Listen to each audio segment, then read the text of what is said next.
Bueno, buenas tardes a todos. Damos comienzo a la actividad del día de hoy, 12 de noviembre. Queremos agradecer a todas las personas que se han anotado en esta charla.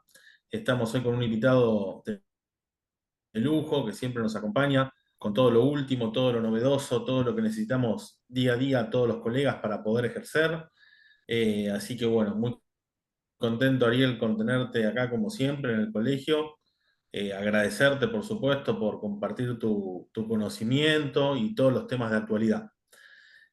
Bueno, sin más preámbulos, para darle lugar al expositor, el doctor Ariel Samana nos va a hablar hoy de un fallo muy importante y de las últimas novedades en materia previsional. Ariel, adelante. Bueno, ¿qué tal? Muchas gracias, Roberto. Buenas tardes a todos, a los que están viendo este video, los que vean el video después también. Son algunas novedades, como puse ahí antes del Vitel Toné, para tener una referencia de Navidad, pero que seguramente pueda haber novedades en el transcurso de los primeros días de diciembre también, y algunos proyectos en marcha que vamos a ver también en principio del año que viene. Eh, se rumorea cambios en el sistema de seguridad social, en regímenes, precisamente. Bueno, y eso también, pero ya lo vamos a ver, lo vamos a hablar con las noticias ya publicadas. En principio no nos vamos a adelantar. Bueno, vamos a ver algunos fallos hoy por hoy y algunos temas que tienen que ver con la legislación actual. Por un lado, la ley vigente, esta especie de moratoria, que en realidad es un plan de pago de deuda de regularización de aportes, ¿no?, previsionales, tanto para trabajadores activos como también para aquellos que ya rozan la pasividad, como son eh, aquellos trabajadores de sexo femenino con 60 años de edad, masculino con eh, 65 años de edad. Bueno, un fallo que obtuve a raíz de algunas causas que trabajo con el doctor Fernando Rampazo, en este caso, quizás algunos lo conocen, tenía que ver con el caso de la señora Ramona Trujillo, en la cual no le tomaban el trámite en ANSES. Esto pasa muchas veces, ¿no? Esto que voy a contar tiene que ver con algunos fallos que después más adelante lo voy a desarrollar. La cuestión es la siguiente. ANSES muchas veces, a la luz de que no existen normativas de ejecución, normativas de procedimiento, lo que es la ley de procedimiento administrativo, no toma ciertos trámites porque no está implementado, porque fácticamente no está implementado o porque simplemente el sistema no no lo deja pasar. Inclusive pasa con los casos, no sé si algunos casos que ustedes han tenido, por ejemplo, jubilaciones de personas de extranjeros en el cual le piden el certificado de migraciones. Muchas veces hay que presentar el certificado de migraciones, pero otras tantas veces, que a mí me ha pasado, no hizo falta porque Migraciones comunicó y hay, digamos, una especie de espejo entre el dato que tiene ANSES de las entradas y salidas de la persona en el país con lo informado por Migraciones, y no hizo falta llevar el informe de Migraciones en el cual figura la persona cuándo se radicó, cuándo ingresó al país, ¿no? Bueno, esto pasa lo mismo con respecto al caso que vamos a tomar ahora en principio, que es Trujillo, que es el tema de la ley de pensiones directas de la ley 27705.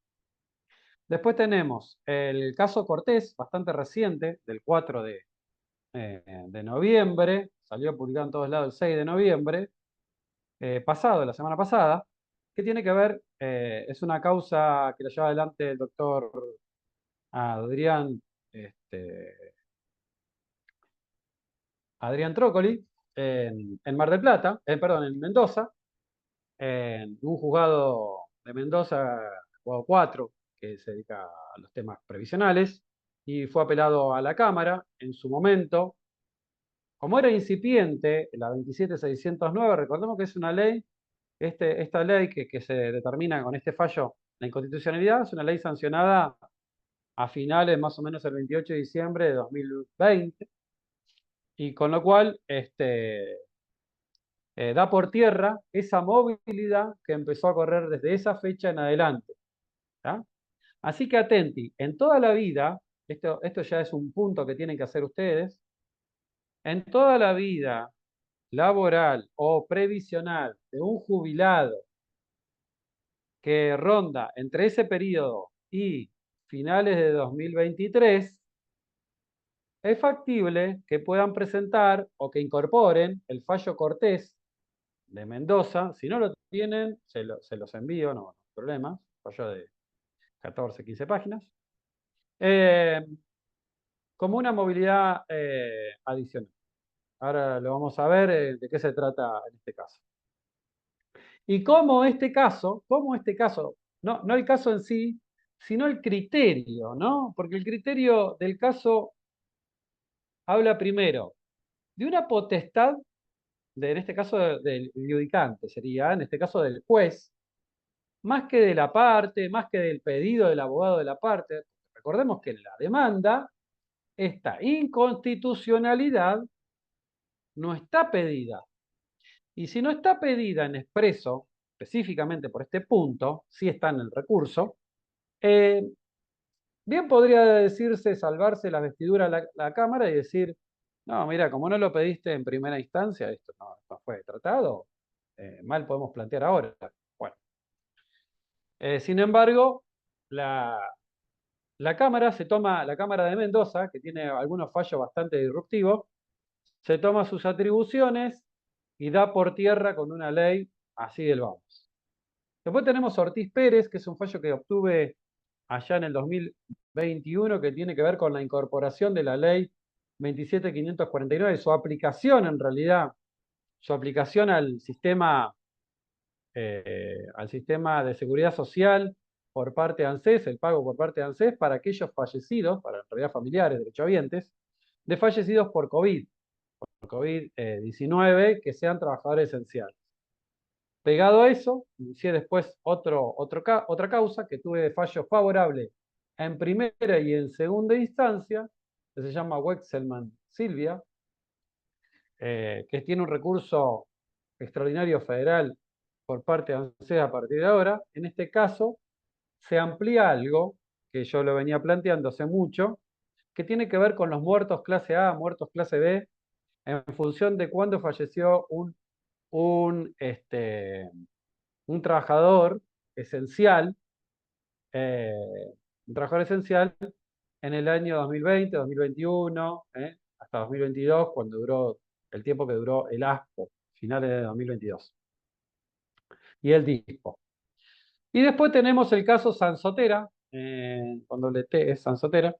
Es un caso que tuve en sentencia en primera instancia rechazado, en segunda instancia lo tiene en la Cámara Federal de Seguridad Social, sala 2, para definir, ya hace un tiempito, y tiene que ver con un planteo de inconstitucionalidad en el sistema de cálculo de la ley 27.705, que termina modificando la 24.241, que es algo que también vemos en la ley base, que tiene que ver con la cuestión de la regularización de aporte de los trabajadores. ¿Qué pasa? Hoy por hoy, como que se hace mucho hincapié en reunir los requisitos básicos para la PBU, Prestación Básica Universal, artículo 19 de la ley 24.241, que dice esto, que tenés que reunir los 30 años. Bien, si no, no vas a tener una prestación básica universal. Discusión aparte si se actualiza o no se actualiza, que eso es un tema de Quiroga y otros fallos que se hace mediante demanda judicial. Pero es una suma fija que lo otorga el CES, que tiene una cierta paulatina incremento mes a mes ahora. Bueno, conclusión, en el caso de Sansotera, vos podés tener, lo que yo explicaba era esto, vos podés tener unos re buenos sueldos, supongamos que tenés tu historia laboral, pero no completa, y resulta que la parte que usas para completar con este plan de regularización de pagos, ¿de pago de qué? De aportes. Si son pagos de aportes, ¿por qué los pagos de aportes no son incluidos después para el cómputo de la PBU y la PC? Perdón, la PBU sí, pero no para la PC y la PAP. Bueno, ese es el punto que traté en Sansotera, que también lo vamos a ver. Bueno, vamos a arrancar al tema Trujillo. En el tema Trujillo, que habla del tema de los derechohabientes, allí, en el artículo 5 de la 27.705, se establece que dice que, bueno, también los derechohabientes, aquellos que están contemplados, y ahí vamos de vuelta, que refiere a la 24.241, artículo 53, dice, che, escúchenme, pueden también pedir la pensión, en este caso, completando con los aportes necesarios. No aclara si es para ser regular con derecho, irregular con derecho, dice para obtener el beneficio de la pensión, siempre y cuando tenga el fallecido, el causante, una inscripción previa como afiliado al SIPA. Acá una de las preguntas que me hacen los clientes, pero Ariel, mi marido nunca trabajó de autónomo ni monotributo. ¿Se puede hacer? Yo pregunté en un ANSES, me dicen, no, no se puede hacer porque tiene que tener inscripción de monotributo autónomo. Y yo, bueno, en ese caso yo lo estoy iniciando bajo insistencia, como casi todos los casos. ¿Por qué? Porque dice inscripción previa como afiliado al SIPA. ¿Qué es inscripción previa como afiliado al SIPA? No es que sea autónomo o monotributo, puede ser relación de dependencia, puede estar inscripto, o sea, que haya tenido una actividad como afiliado al SIPA. Pero no dice ni autónomo específicamente, ni monotributo específicamente. ¿Verdad? Después, cuando hablamos del plan de pagos, de regularización de deuda previsional, tenemos que tener en cuenta algo. Es lo siguiente. Está dividido en capítulos el plan de pago. Bueno, el tercer capítulo, si no me equivoco, es el tercer capítulo. Si alguien no tiene a mano, me corrige si no es el tercer capítulo. Habla del plan de pagos de regularización de deuda para trabajadores activos, dice.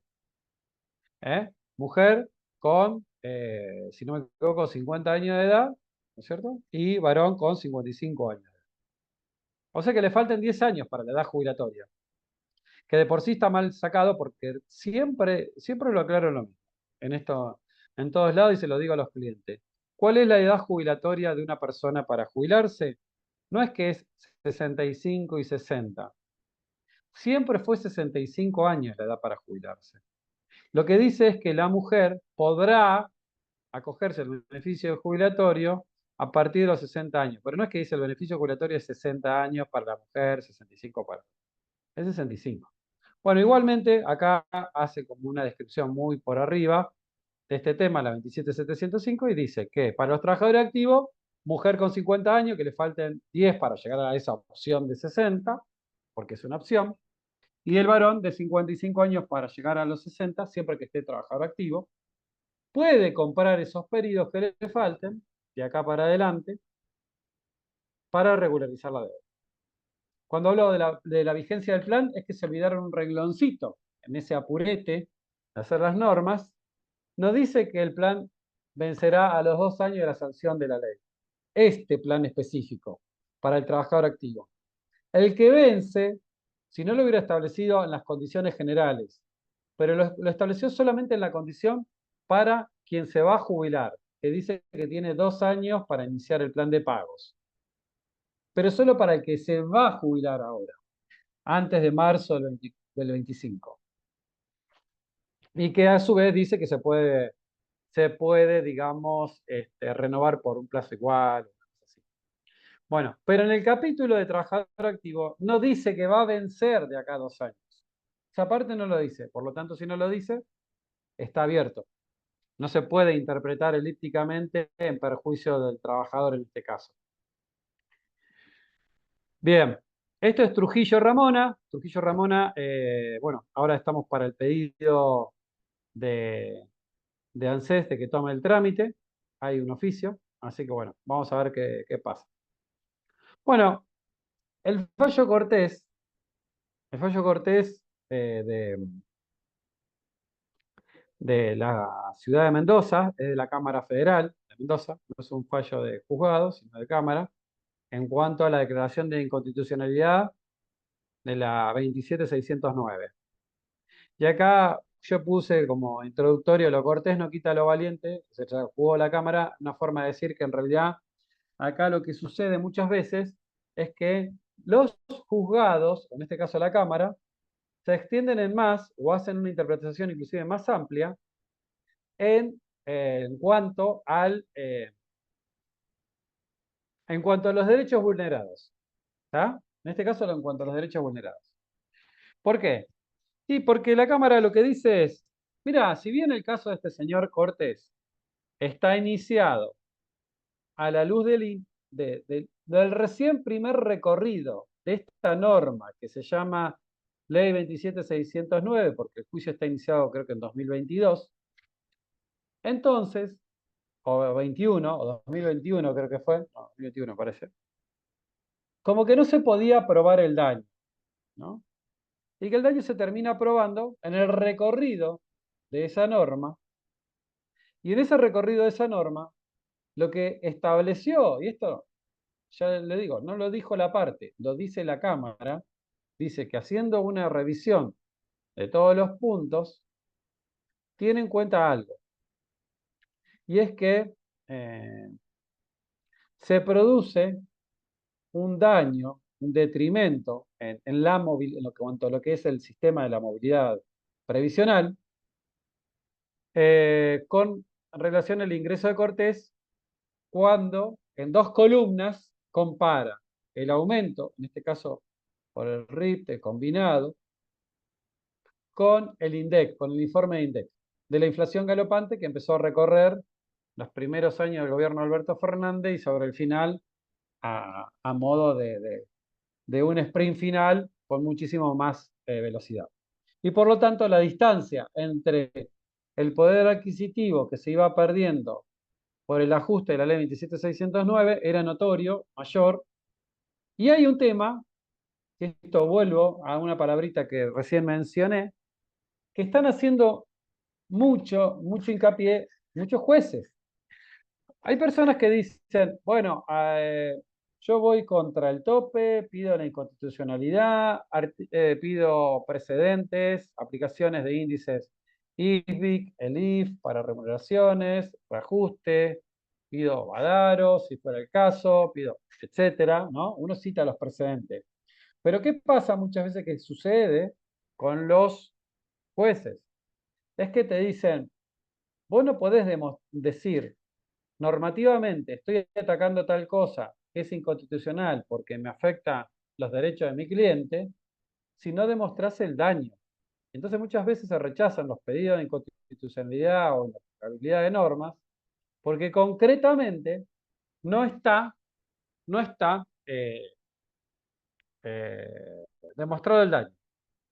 Entonces, acá hay un punto que es el daño y la seguridad social, que abro con este tema Cortés, que me lleva a otros temas, que también hay un daño, recordemos esto, yo recuerdo mucho al juez Fantini Alvarenque, originariamente juzgado, ahora de Cámara, y, y algún que otro secretario previsional de la Corte Suprema, donde establecen que en realidad se evalúa financieramente, y esto ustedes me dirán, pero ¿qué tiene que ver con la justicia, con lo que le corresponde al jubilado? Y sí, tiene que ver ¿por qué?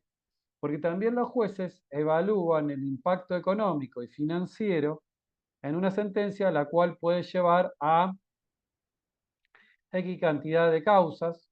Se habla entre 1 millón y 2 millones y pico las causas que podrían estar encuadradas en este fallo Cortés, en el cual estarían mal pagos, estarían mal pagas las jubilaciones. Basta tomar cualquiera de ustedes el PRPA de algún cliente, sacar la cuenta de cuánto, o los recibos por la clave de mi ANSES, de lo que viene cobrando la persona y sacar exactamente lo mismo aplicándole los índices de INDEC respecto a la inflación, de 2021 en adelante, y ahí se van a dar cuenta cuánta plata es de diferente lo que le correspondería en más para el cliente. Eso multiplíquelo por la cantidad de millones de jubilados que en la misma situación, y eso daría un monto. Ese monto podría llevar a un desfalco financiero o una característica en la cual se hace, digamos, incumplible, y como pudo haber pasado con algún otro gobierno, Herman González mediante, librarse después algún bono previsional, bono de consolidación de deuda previsional, al cual termina por tierra con el derecho y la justicia para el juzgado. Bien, entonces es importante demostrar que cuando hacemos demanda de reajustes, el daño, o explicarlo sucintamente y con números, el daño al jubilado. ¿Tá? Después hay otra cuestión. Los recursos extraordinarios, hay muchas cámaras del interior principalmente que los rechazan. Los recursos extraordinarios rechazados pueden ir a la corte, sí. ¿Mediante qué mecanismo? El recurso de queja. Eso hace que se pueda llevar a cabo el cumplimiento de la sentencia mientras tanto, con una caución juratoria del jubilado. Con lo cual, en este caso, ¿qué hará la Cámara? ¿Rechazará o no? Todavía en esta semana, hasta ayer me fijé, no definió nada, no hay nada, ningún recurso extraordinario en tratativas. Si lo rechaza, debe pagarle a este señor Cortés ANSES. Si no lo rechaza, seguirá a la Corte. Y la Corte, esta es mi duda, ¿hará caso a la Cámara? También puede aplicar un criterio que se llama reformatio impeius, ¿no? Que tiene que ver que cuando una reforma de algo, un cambio en algo, puede causar un perjuicio grave, puede ser esto en las arcas de ANSES. Y por lo tanto, terminaría como si fuese matando a la gallina y los huevos de oro traducido, ¿no? Pero haría imposible el cumplimiento, todo dependiendo de los ingresos de los recursos, perdón, de ANSES, los recursos de ANSES. Así que bueno, por lo pronto, este fallo, yo los invito a tomar este fallo, a incluirlo en todos los reajustes. Ahora, así no sea que lo hayan pedido en la parte administrativa, incluirlo también, porque de esto nos nutrimos nosotros, también los abogados previsionalistas, de fallos que por ahí han logrado algunos colegas, como en este caso, como fallos que he logrado también, y bueno, nos vamos pasando información. A veces son criterios que no son uniformes también. Ojo que esto es el criterio de la Cámara, ni siquiera del juzgado de Mendoza, de la Cámara Federal de Mendoza, con lo cual es un criterio que podría no seguirlo, por ejemplo, en Capital Federal o en Provincia de Buenos Aires. A título informativo, les doy un caso que se llama Julier Juan Emilio contra ANSES sobre daños y perjuicio de la Cámara Federal Civil y Comercial, sala número 3.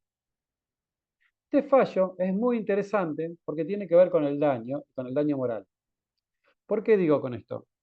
Porque no sé si a ustedes les ha pasado que más allá de todo, los juicios y toda la historia, que hay un chicle enorme en el cumplimiento de las demandas por parte del condenado.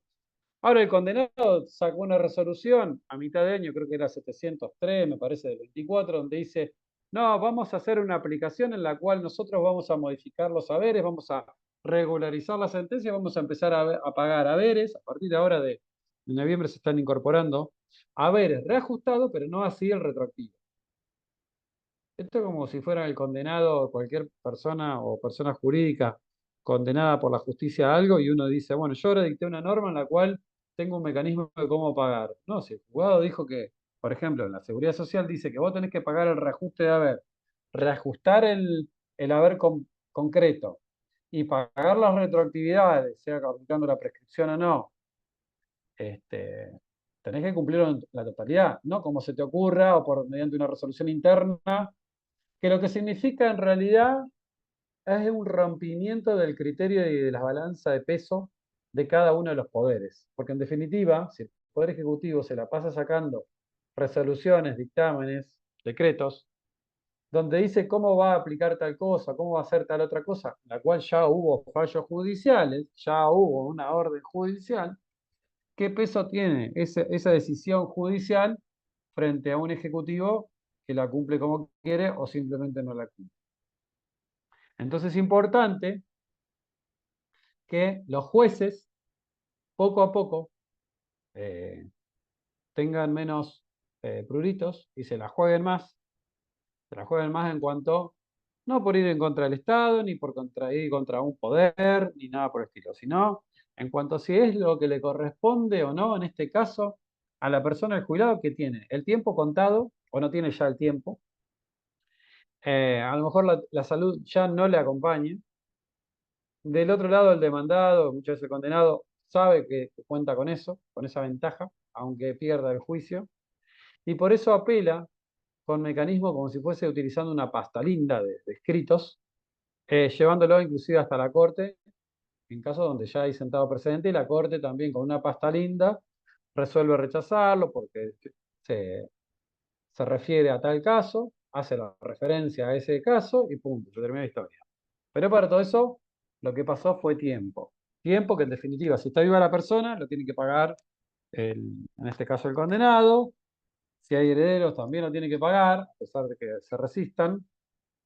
Y bueno, entonces es importante también el cambio y la acción por parte de los jueces federales y los jueces de Cámara también, por supuesto, en cuanto al derecho previsional y algunas cuestiones que ahora vamos a ver que tienen que ver con las leyes vigentes, cuál es la ley aplicable, etcétera. No sé si a ustedes les ha pasado, por ejemplo, seguramente que sí, se han hecho pensiones de personas que no convivían o que, conviviendo o no, tienen que explicar que si la persona le brindó al causante asistencia alimentaria o no a quien va a está pidiendo el beneficio, ¿no? Más allá de la convivencia, etcétera, etcétera, etcétera. Cuando en realidad nada de eso lo dice la ley 24.241, que está recontra emparchada en su artículo 32, nada más. Nada de eso dice respecto de eh,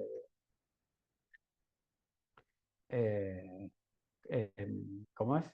Del tema de la asistencia alimentaria. Eso hace una interpretación elíptica, la justicia, también los abogados del área jurídica de ANSES, en función del nuevo Código Civil y Comercial, de cuál es el deber de los cónyuges, del conviviente o del matrimonio, que habla del tema alimentario.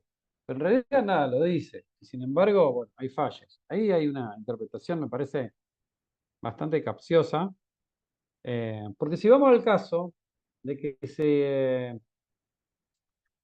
hay una dependencia alimentaria entre alimentante y alimentado, hay muchos casos en los cuales abuelos brindan alimento, alimento en todo sentido, no solo la comida, estamos hablando de protección, cobertura médica, vivienda, seguridad, vestimenta, esparcimiento, a los nietos.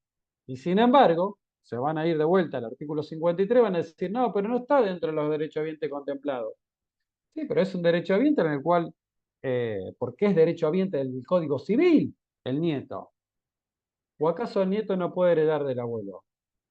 Claro que puede heredar del abuelo. Entonces, si es derecho habiente para el Código Civil, si es derecho habiente para el Código Civil con respecto al tema de las pensiones cuando habla de convivencia que tienen que tener el tema del derecho alimentario, ¿por qué esta discriminación frente al nieto que queda desamparado ante la muerte del abuelo que lo cuidaba, por ejemplo, o que se estaba haciendo cargo? ¿Por qué no puede perseguir la pensión? Utilizando el mismo criterio, debería otorgarse. No, no lo hacen así, tienen un criterio restrictivo para esto y un criterio amplio para otras cuestiones. ¿Tá? Como obviamente todo esto amerita un cambio en la legislación, principalmente la 24.241, que tiene que ser volada por completo, para mí, a mi modo de ver, tiene que ser un cambio radical en cuanto a la vida actual, que ha cambiado mucho, porque también se ha dado que muchas parejas viven en distintos domicilios y no tienen convivencia. Entonces, por no convivir tampoco le correspondería, a pesar de que tienen un montón de cosas comunes y se tratan como pareja, como esposos, o como matrimonio, aunque no vivan en el mismo domicilio. Bueno, son, eh, son tips que tiro aparte para tener en cuenta para los que plantean demandas, estas cuestiones. Entonces les recuerdo, el caso Julier, Juan Emilio, contra ANSES, daños y perjuicios, a la 2, estableció un valor de un daño moral de 200.000 pesos, esto fue en el año 2023, contra ANSES. El juicio contra ANSES. Se la condenó a ANSES, ¿por qué?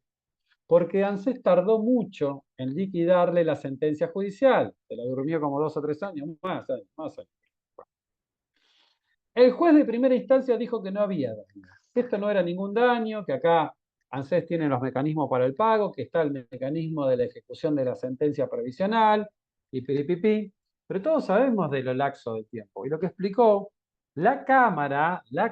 porque tiró por tierra, es más, la Cámara incorporó inclusive costas a la demandada ANSES, cuando le había puesto costas al actor, el juez de primera instancia, ¿eh?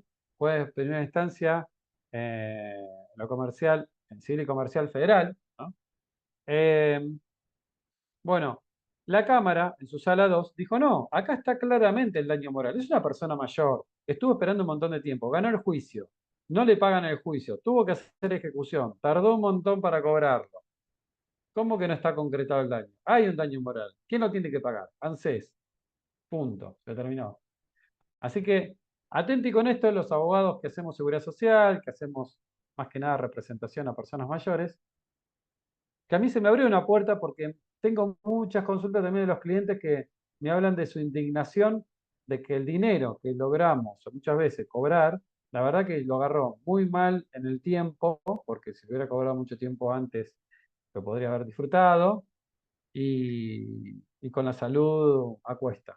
Entonces, muchos me plantearon, pero no se puede hacer un reclamo, algo, una sanción, que muchos decían, queremos sancionar al juez, porque el juez, no, el juez hizo todo el proceso judicial, lo que pasa es que el proceso judicial, y acá hay un punto que es importante, que tiene que ver con el rigorismo formal. A veces por rigorismo formal terminan perjudicando, en este caso, al actor. Por ejemplo, por rigorismo formal, como dicen que es facultativa las AS 30, no aplican AS 30 normalmente los jueces. Al ANSES o al director de ANSES, etcétera. No sé si tienen un tema de.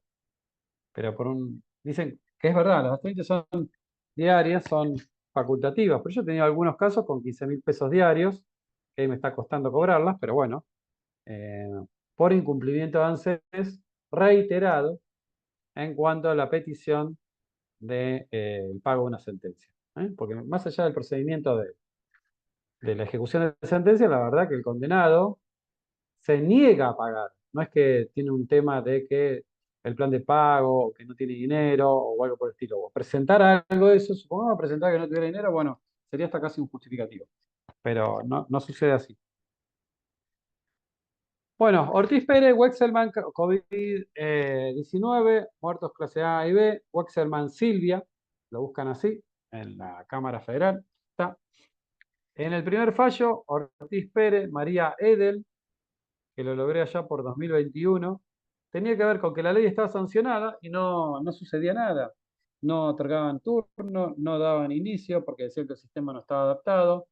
Y por sobre todas las cosas, lo que ANSES contestaba era que ellos no estaban asignados para pagar pensiones no contributivas de esta ley para trabajadores esenciales fallecidos con COVID. Recuerden esta palabrita, con COVID. No dice que el muerto esté fallecido a causa del COVID, sino que esté fallecido concomitantemente con COVID-19. Bien, en el caso Ortiz Pérez se logró el fallo favorable, le dijo claramente algo que yo le venía pidiendo. ANSES es el ente por autonomacia que es el encargado de afrontar la seguridad social en representación del Estado Nacional Argentino. ¿Quién es el que se ocupa de la salud? Bueno, en ese caso, el Ministerio de Salud. ¿Quién se ocupa de la seguridad social? En este caso, la Administración Nacional de Seguridad Social, que era un apéndice del Ministerio de Trabajo entonces, hoy Secretaría de Trabajo. Sigue siendo un apéndice estatal, sigue siendo un apéndice del Ejecutivo. Lamentablemente, porque la verdad que ANSES, recordemos que ANSES es una caja que se nutre netamente de aportes y contribuciones y de algunos impuestos nacionales como son el IVA, impuestos a cigarrillos y a otras cuestiones, creo que exportaciones también, algo de exportación, pero, de importación, pero es una caja en la cual eh, se dedica a pagar prestaciones de la seguridad social. No es para correr con el gasto del pago de una lamparita en una autopista o para, no sé, obras públicas, etcétera. Después que la ANSES, a través del Fondo de Garantía de Sustentabilidad, invierta, se convierta en prestamista del Estado cautivo, como en este caso que pasa, bueno, es otra cosa. Pero la verdad que debería tener un proyecto de ley que anda dando vuelta en el gobierno nacional, que presenté ya hace tiempo, se está trabajando.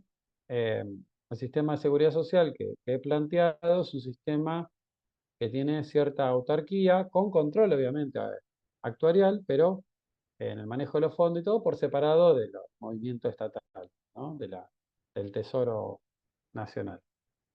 Bueno, eso fue primero Ortiz Pérez, pum, se la condenó, logramos cobrarlo todo, la señora no podía creerlo. Luego de eso ANSES sacó una normativa de la cual cómo iba a implementarlo, etcétera, etcétera. Y a su vez yo estaba pensando, porque este caso del señor había fallecido como en junio del 2020, es que la norma en su artículo 5 establecía que el tope era hasta fallecido hasta el 30/9 del 2020, cuando en realidad el COVID no se había terminado, las vacunas recién aparecieron en 2021, finales de 2021 prácticamente. Y el ASPO y el DISPO también se eliminaron muchísimo más acá en el tiempo.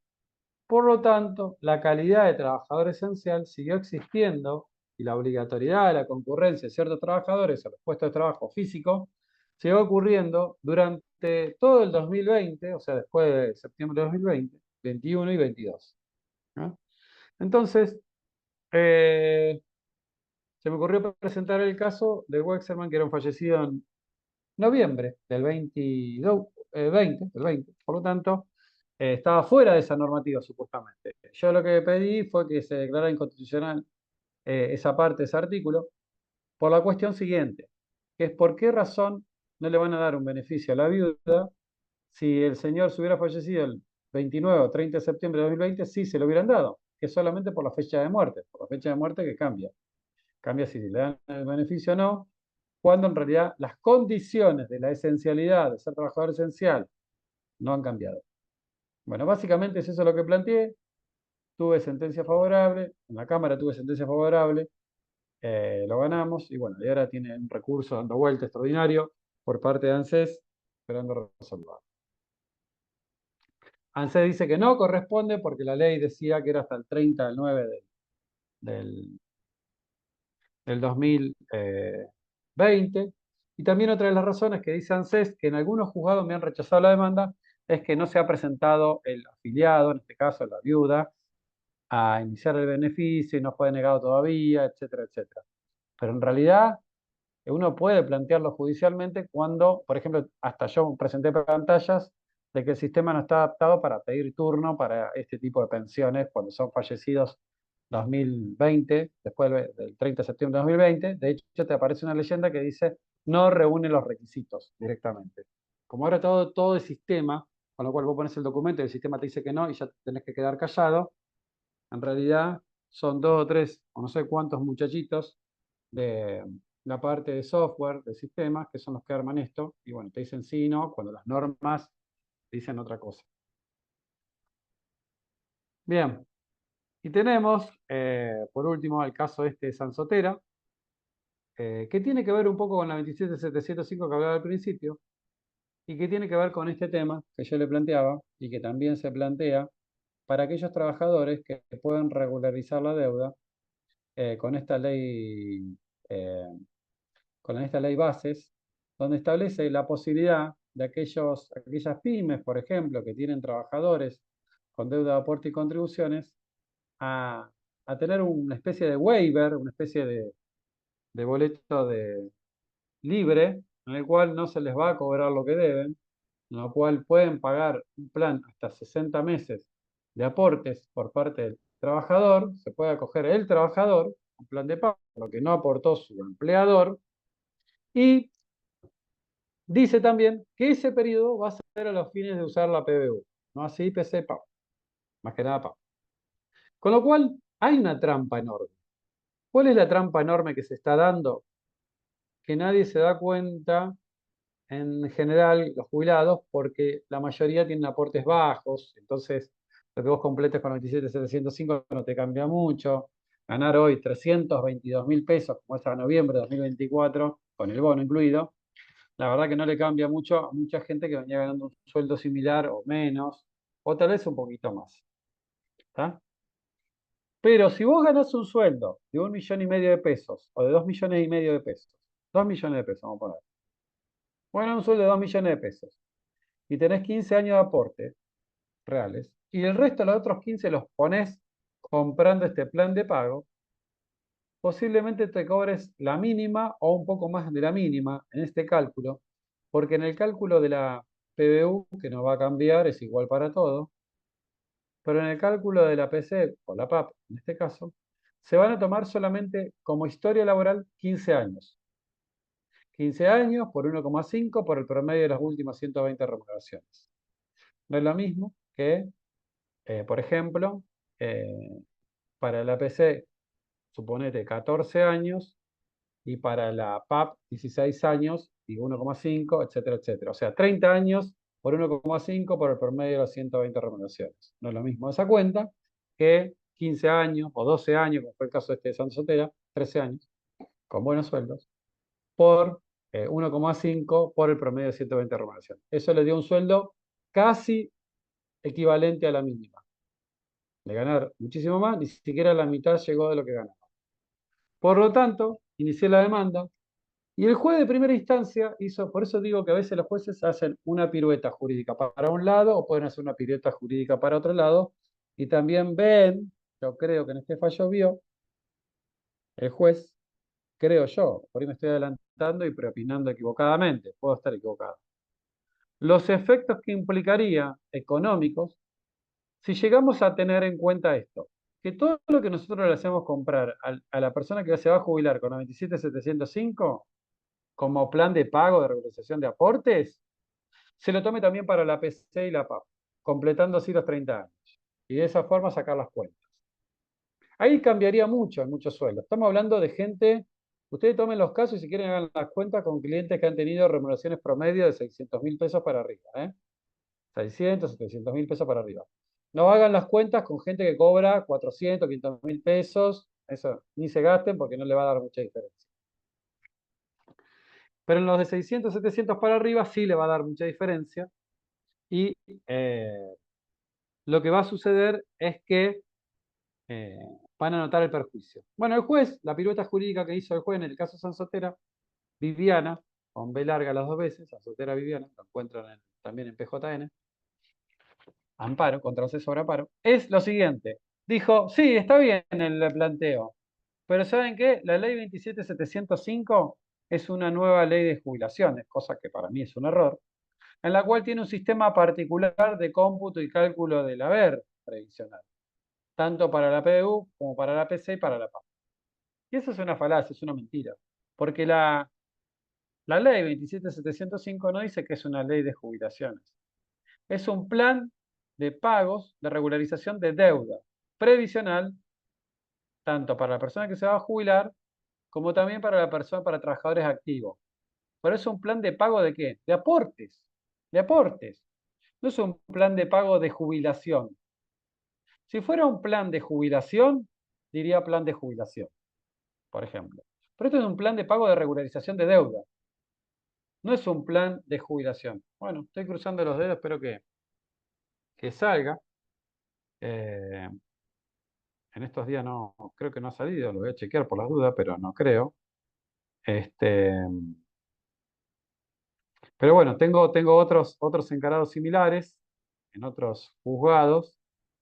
Vamos a ver si tengo la suerte diversa o no. Eh, esto es como si fuese video verdad. A ver si lo tengo por aquí. Ya le digo. Bueno, mientras lo busco, le comento otra cosa. Aún con esto, también tenemos que tener en cuenta el plan de regularización de deuda para los trabajadores en relación de dependencia de la ley bases. Creo que estaba en la ley base, si no me equivoco. Corríjanme si no es la ley base. Donde los trabajadores pueden completar hasta 60 meses. Y también dice que no pueden, que no será contemplado para el cálculo de la PC y la PAP. Entonces, también acá habría una discriminación para el trabajador que se va a encontrar con ese problema cuando tenga 65 años o 60 la mujer. Que se quiera jubilar y diga, che, pero ¿y los años esos 60 y pico de años que, esos 5 años que yo completé, de la empresa tal que no me hizo lo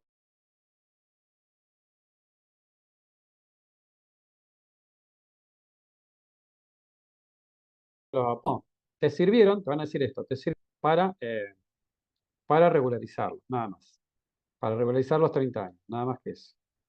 No, sigue en la sala 2, vocalía 3, recorrió todas las vocalías, esta es la última, la 3. Sansotera Viviana Selvia, Sansotera con doble T. Contra Poder Ejecutivo Nacional. Y otro. Así que bueno, veremos si tenemos suerte en este caso. Bueno, esto es todo. Básicamente quería hacerlo lo más sencillo, concreto y claro, porque también me interesan las preguntas, las consultas. Veo que hay unas cuantas personas conectadas, se aguantaron una hora, prácticamente una hora. Así que un plomazo, pero bueno, espero que le haya sido de interés. Muchas veces la gente eh, tiro temas que por ahí no le interesa, u otros sí, pero yo acá, colegas, trato de tirar estos temas para que los tomen, así queda grabado mejor, porque por ahí les toca un caso y dicen, no, a ver si lo puedo, esto que tiró Samana, por ahí lo puedo aplicar a este caso, y bueno, a lo mejor lo, lo pueden utilizar. ¿Tá? Eran 4 casitos, vamos a ver muchas también modificaciones normativas que se están dando. Como verán, algo que es importante que tengamos en cuenta, una cosa es, a mí cuando me plantean, che, pero Ariel, pero esto, ¿te parece bien? Varias veces me consultaron, ¿te parece bien el tema de la movilidad por el índice de inflación, del INDEC? Y en parte sí, suena razonable, suena apropiado, si querés, pero esconde un tema que no es solamente la cuestión, y no es solamente la cuestión de que viene un arrastre de que te comieron el poder adquisitivo previsional, ¿no? Porque muchos dicen, che, pero me lo comieron el año pasado, el anteaño, ahora con el fallo de este Cortés, más claro posible, acá lo tenemos. El fallo de Cortés me explica que es inconstitucional porque me comieron el poder adquisitivo. Más claro, échale agua. Con lo cual, este aumento por inflación, si bien está bien, corre de atrás medio mal. Entonces uno tiene que explicar en qué está fallando la movilidad previsional que creemos que para nuestro cliente no es acorde o no es justa o no es equitativa. ¿Tá? ¿Por qué? Porque hay una confiscatoriedad, ese es otro tema que podemos hablar después en otro curso, que tiene que ver con los topes y la confiscatoriedad. Yo estoy elaborando con algún estudio importante en Mendoza y otros más, una especie de demanda de algo que ustedes presten atención. Presten atención a esto. Ahora vuelvo con el tema del poder adquisitivo y que no tiene solamente que ver con los de atrás que hicieron mal las cosas, etcétera, etcétera, sino con otra cuestión que es una trampita también.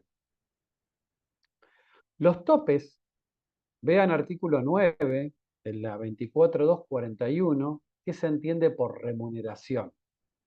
Y acá vamos a ver algo que tiene que ver también con la teoría del daño.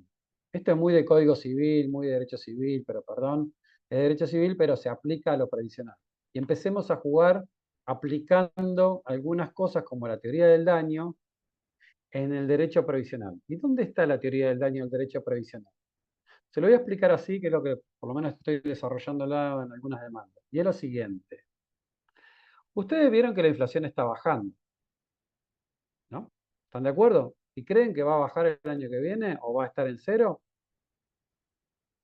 Sí, yo creo que sí. Yo creo que al ritmo que viene sí, sea por contracción de consumo, sea por lo que sea por equilibrio fiscal, básicamente. Bien, ahora, ¿ustedes creen que los salarios se van a mantener todos bajos o no? Yo creo que muchos salarios, de hecho, ya han pegado un salto cualitativo, principalmente salarios fuera de convenio. Y hay muchos salarios, van a empezar a encontrar muchos salarios de 4, 5 millones, 6 millones, 7 millones. ¿Tá? Traducido esto es lo siguiente. Como va a haber poca inflación y la remuneración tomada para el cómputo en lo que se llama PRPA, lo que te toman es que te dice, mirá Carlitos, vos sos jefe de división en tal área. Mirá fulano, vos fuiste gerente de la empresa tal. ¿Viste esos 4 millones que te están pagando de sueldo? Todo piripipí blanco. Bueno, en realidad se te toma 2 millones y moneda para el cálculo. ¿Pero cómo?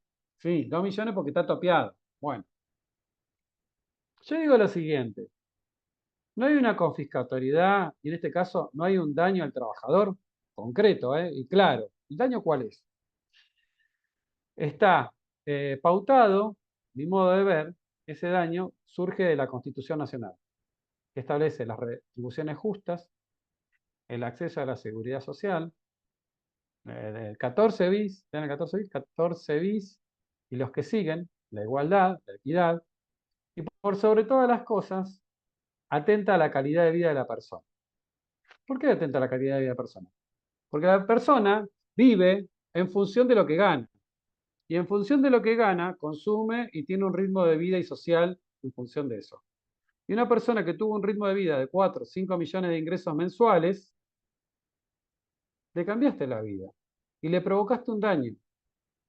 Le provocaste un daño en el cual, como yo le digo a mucha gente, los que ganan ese dinero, siempre lo digo cuando entreno a jóvenes. Y bueno, capitalícense, tengan su sistema previsional particular, tengan alguna vivienda de renta, vivan de otra cosa. Los que tuvieron cargo alto, pónganse una consultora, brinden con su expertise algún otro servicio. Pero ¿por qué tienen que hacerlo eso? ¿Por qué? Porque el haber máximo también está topeado, como el mínimo y el máximo.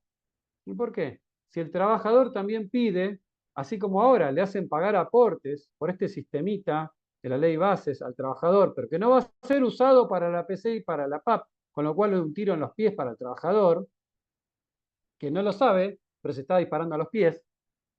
Eh, ¿Por qué en este caso un trabajador que va a ganar 4 o 5 millones, que vamos a tener muchos más casos el año que viene, de trabajadores habituales que cobren esa suma, pero que no le aporten por esa suma, no pueden hacer un cargo deudor, decirle, mira, ANSES, cobrame la diferencia de aporte que yo deba, pero a mí me calculás por ese promedio, porque a mí me provocás un daño? ¿Cuál es el daño? El rigorismo formal, el exceso en la confiscatoriedad, que te estás pasando del 15% soberanamente, porque me dañás mi vida, ¿tá? Y porque yo no voy a contribuir al sistema de seguridad social total en el cual hay un desequilibrio entre quién y quién. Y entre Juan Carlos, que ganaba 2 millones de pesos y va a cobrar por ese cómputo de 2 millones de pesos el promedio de las remuneraciones, y Pedro, que ganaba 4 millones de pesos y va a cobrar por un cómputo de 2 millones y pico, igual que Juan Carlos. ¿Por qué eso? ¿Por qué ese daño?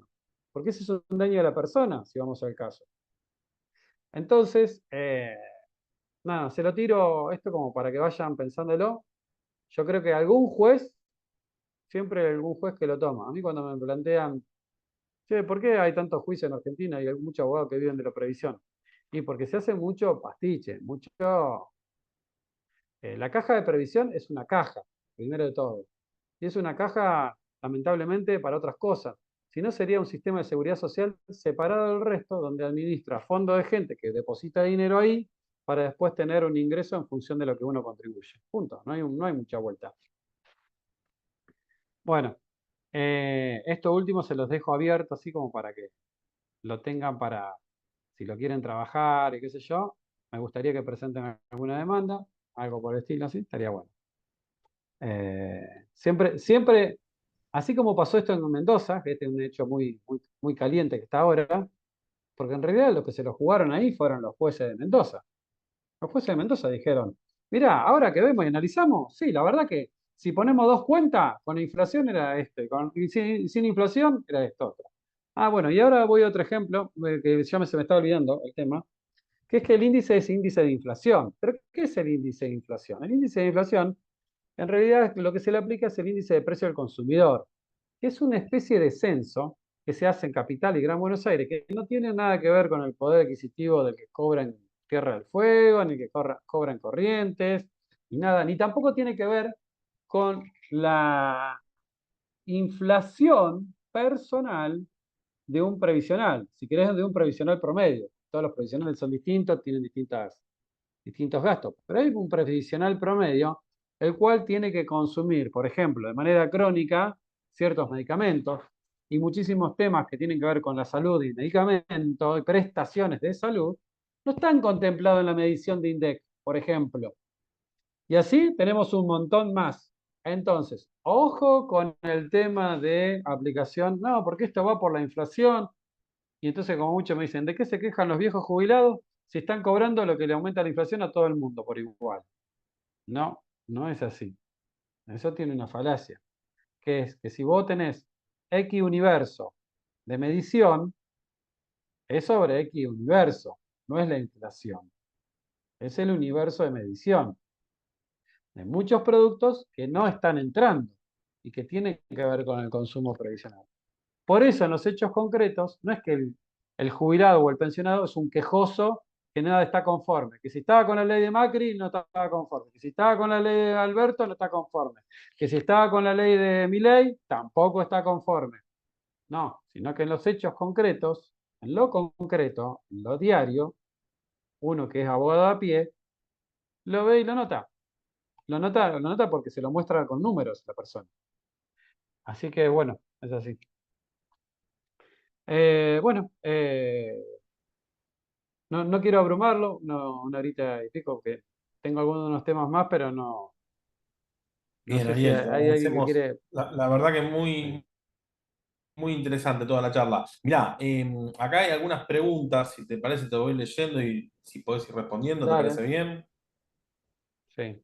Bueno, preguntan, buenas tardes, tengo una duda respecto de la compra de UPDP en una pensión directa por fallecimiento de una persona de 51 años con 6 años de aportes genuinos, pero la compra de UPDP no llega a consolidar los 30 años de aporte.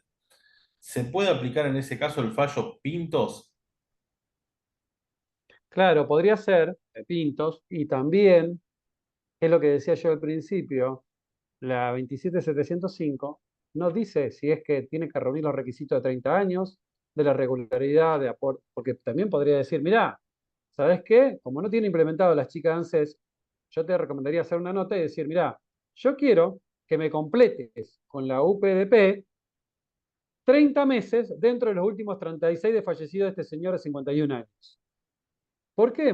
No, porque el sistema acá, el capítulo 3 no me dice que yo tengo que tener 30 años de servicio. Si no, estaría dejando afuera un muchachito como este, o uno, qué sé yo, 25 años que se mata en un accidente, no reúne ninguna de las alternativas de regularidad, y supongamos que tuviera una afiliación de monotributo, o supongamos que hubiera tenido un trabajo de sus 20 a 22 años, pero después no tiene la regularidad.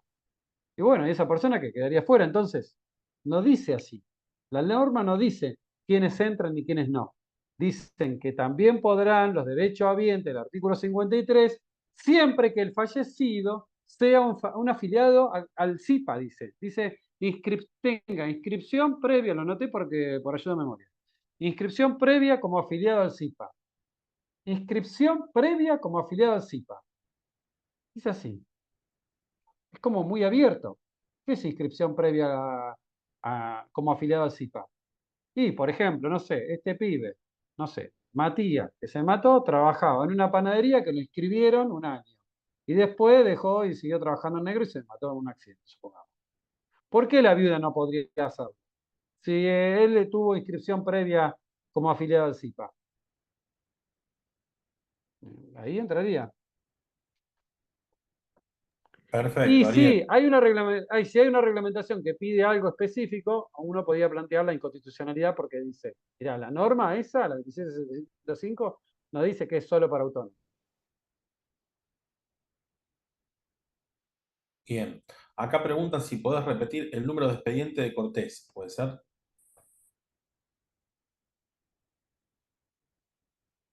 Hola. Oh, ¿Nos hola. escuchás ahí, Ariel? Se cortó. A ver Sí, sí, ahí. ahora sí, sí, sí, sí, se cortó. Nos pedían si podés repetir el número de expediente de Cortés y repetir el fallo de daños.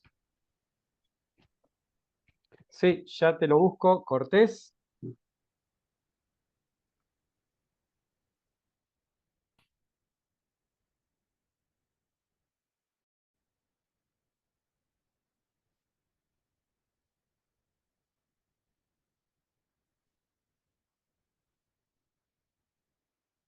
Me parece. A ver ahí.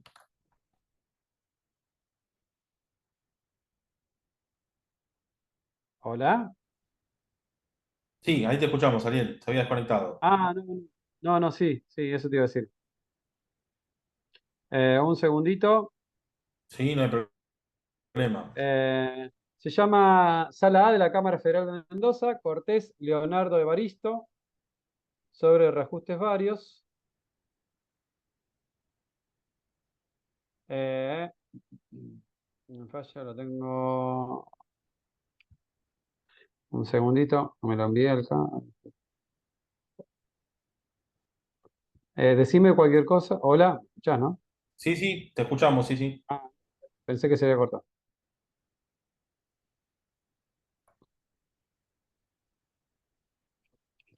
A ver si me abre acá.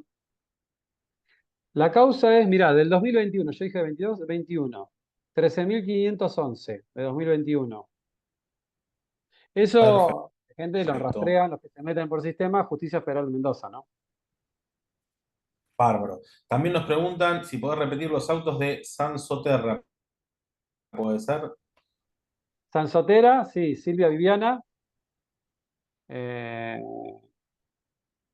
un segundito que lo tengo por aquí.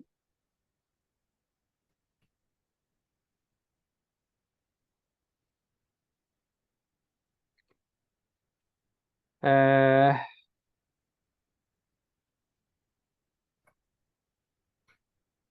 a ver, Sansotera Viviana, ya se los paso.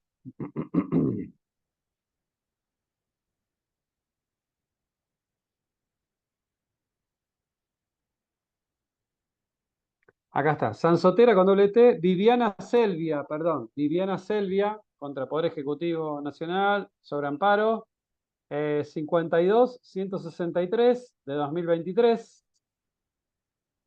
Lo tiene la Cámara Federal de Seguridad Social, Sala 2, Vocalía 3, en este momento. Perfecto, Ariel, gracias. Ahora vamos a empezar con las colegas que están levantando la mano. Termino con las preguntas del chat y ya damos la palabra.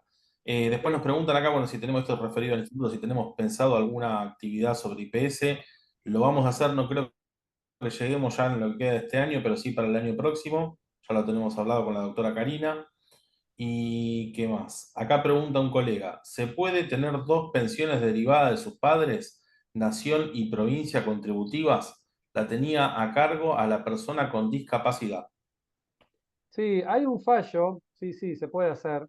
Inclusive hay un fallo que en su momento había salido rechazado por parte de ANSES, eran dos pensiones de ANSES. Eh, Perfecto. y hablaba de Y por eso, y último, hablaba de y le eso. damos después la palabra a la doctora Ibarrola, que levantó la mano, para aplicar la ley 27705 en pensión, ¿podría usarse periodos de autónomo con deuda o solo periodos libres? No, se puede usar periodos autónomos con deuda, sí, claro, se puede usar todo tipo de periodos. Mm. Bien, y lo último, si podés repetir el fallo de daños, pregunta. ¿Cómo, cómo? Si podés repetir el fallo de daños, un fallo que nombraste. Ah, sí, es Julier Juan Emilio. A ver si tengo el número de causa. Julier Juan Emilio contra ANSES sobre daño y perjuicio. Mm, es lo que pedía la persona era daño moral. Un segundito, Perfecto. a ver si lo rastreo acá por PJN.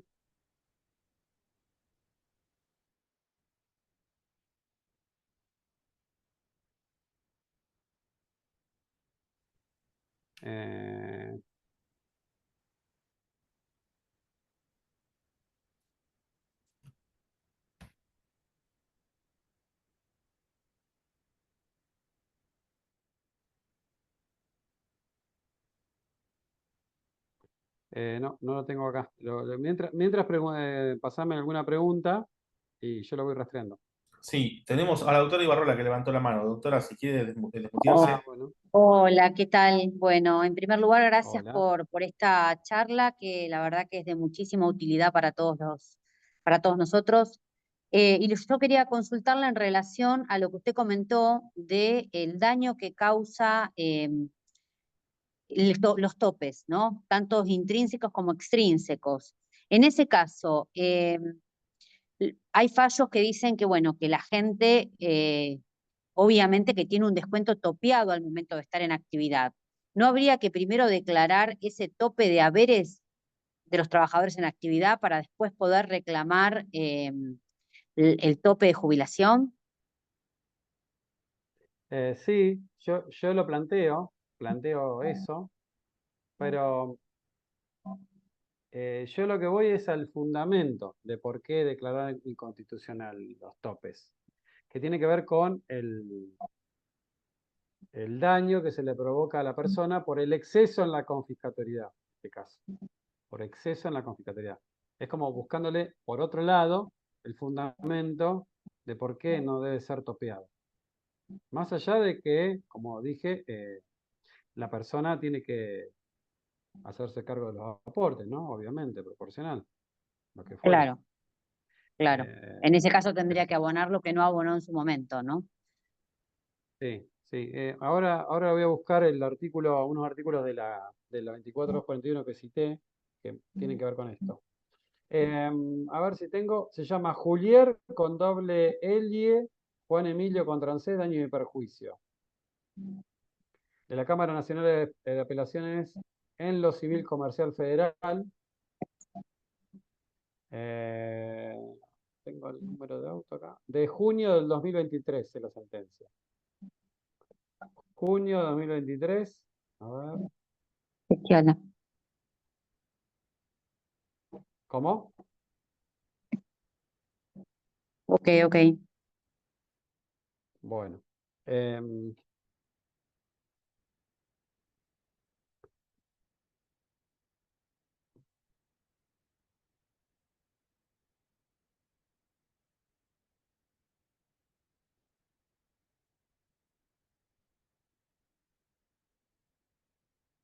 bueno, y vamos a la 24241. Quiero ver una cosita que tenía que ver con esto que estaba hablando ahí Paola, del tema de los topes, etcétera. Y dice así, Paola, y para el resto también, porque de ahí como que arranco, ¿no? El artículo 6. Remuneración.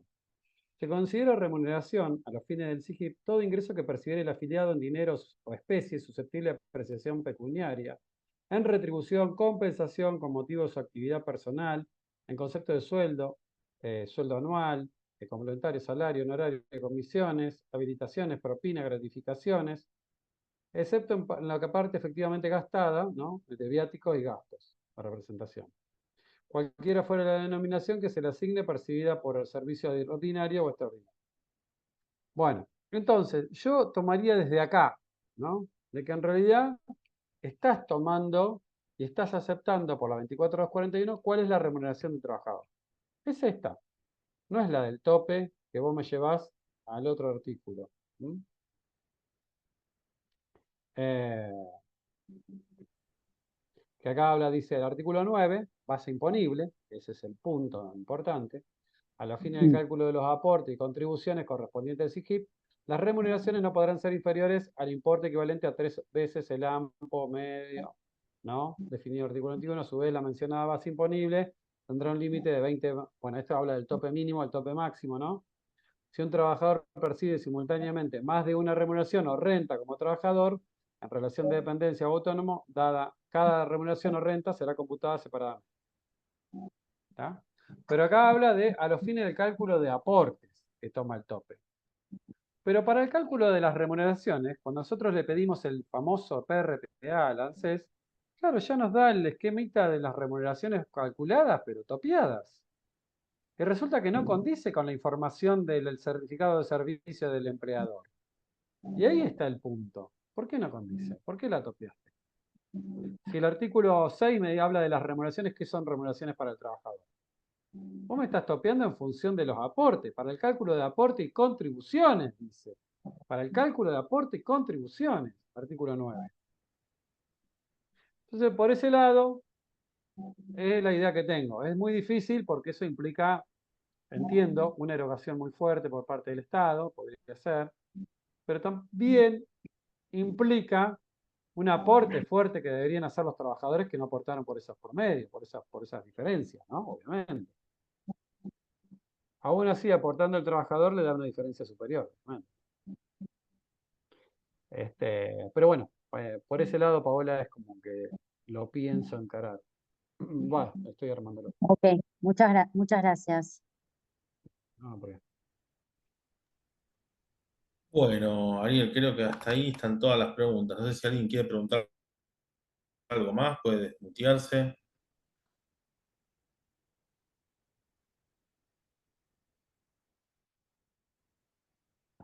muchas gracias a Acá, todos los acá participantes. hicieron una pregunta más, Ariel, perdón, que no la había leído, creo que ya estaba de antes y me parece que la salteé. Sí, sí. Buenas tardes, doctor. ¿Puede contraer nuevas nupcias sin perder el beneficio de pensión derivada de una jubilación constitutiva? ¿Qué ley regula? Es la pregunta.